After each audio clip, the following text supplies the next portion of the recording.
My name is Byron Howard. I'm one of the two directors of Zootopia.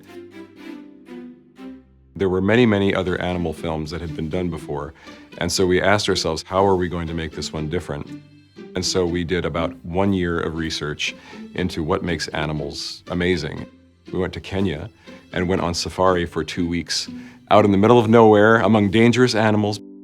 We discovered there that we were watching a watering hole where animals come to drink during the day, and we saw lions come in right next to a zebra, and lions normally eat zebra, and we thought, well, this is funny because he's not eating the zebra, and it's like everything is peaceful. And we thought, well, predator and prey are kind of like human beings in cities. You know, cities are like watering holes where people come together where they need to survive and to find a place to live, and everyone has to find a way to get along, even though they may not see eye to eye.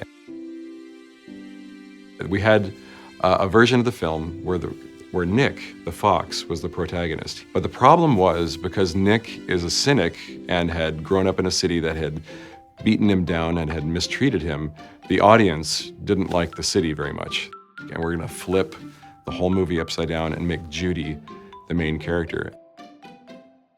The first version of the movie that I pitched was a spy movie, and the lead character was named Jack Savage. He was a jackrabbit, and he was like a James Bond spy. And I loved the spy idea, but as I pitched it over and over again, all my friends at work and on the Story Trust said, well, the spy thing isn't so interesting, but this idea of an animal city has never been done before, and if you made that the entire movie, think about how amazing that would be.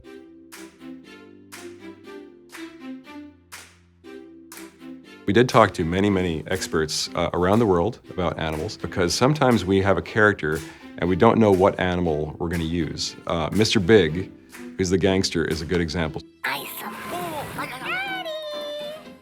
And we needed a character who was a mob boss, so he had to be vicious. And so we asked our animal expert, what is the most vicious carnivore in the entire world? And our animal expert said, it is the shrew. And I was surprised because they're so tiny. Little shrews have to eat meat all the time, and they have to eat 3 times their body weight to survive each day. It's horrible, but it's true.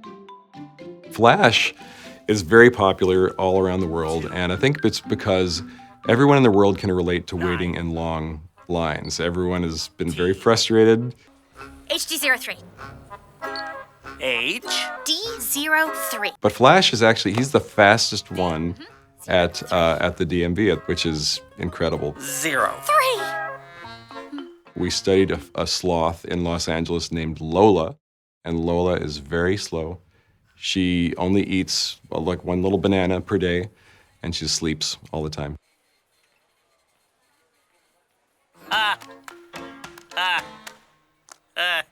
We did want the movie to be about anthropomorphic animals, which meant, you know, they kind of walk upright and they use cell phones, because these movies are ways for the audience to see themselves in the animals. We really tried to stay true to the scale of animals in our real world, because most other animated films will create a very generic scale. They'll make a mouse kind of bigger and an elephant smaller, so that everyone is kind of on the same scale, and we didn't want to do that. We wanted to kind of give ourselves a very tough rule, and it was a pain in the butt, but it was a tough rule, but it made things much more entertaining. The world is so huge that we had to cut so much out of the first movie. We had other districts that we never got to. There was a district called Outback Island, which was an Australian district with kangaroos and koala bears and marsupials. I want to find out what happens with Judy and Nick. I love them together. Some people asked is it romantic, is it not romantic? But they're such good friends. And for Nick, the fact that he was lost and had given up on life and then found someone who he cares about so deeply, I find that very touching. I think that's very sweet. And so I want to see them solve more crimes and have more adventures.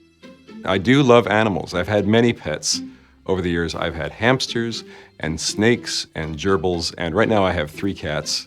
But I've had dogs as well. The reason there are not cats and dogs in the movie is because we said, in this world, no humans ever existed. And so we thought, well, humans are the ones who bred dogs and cats. And also, we thought the whole movie should just be mammals because it's about predators and prey.